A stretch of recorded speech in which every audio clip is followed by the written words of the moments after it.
21 जून रोजी संपूर्ण देशात राष्ट्रीय योग दिन मोठ्या उत्साहात साजरा केला जातो.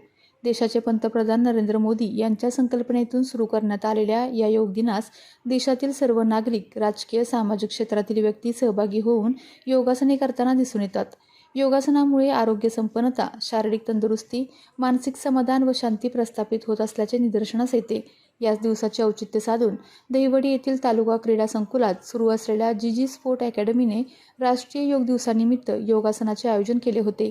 यामध्ये शारीरिकदृष्ट्या तंदुरुस्त असणाऱ्या व व्यायामाच्या आवड असणाऱ्या ग्रामविकास मंत्री जयकुमार गोरे यांनी सहभाग घेतला.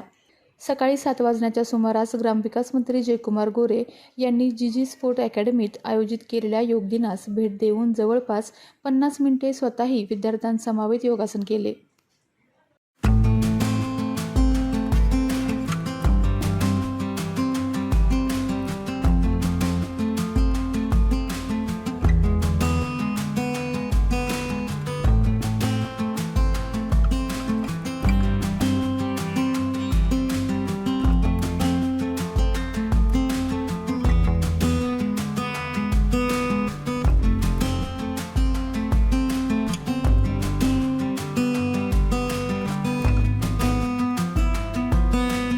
आपल्या तालुक्यातील जिल्ह्यातील बातम्या सर्वप्रथम पाहण्यासाठी आजच सातारा न्यूजला YouTube चॅनलवर सबस्क्राईब करा, लाईक करा, शेअर करा आणि बेल आयकॉन प्रेस करायला विसरू नका.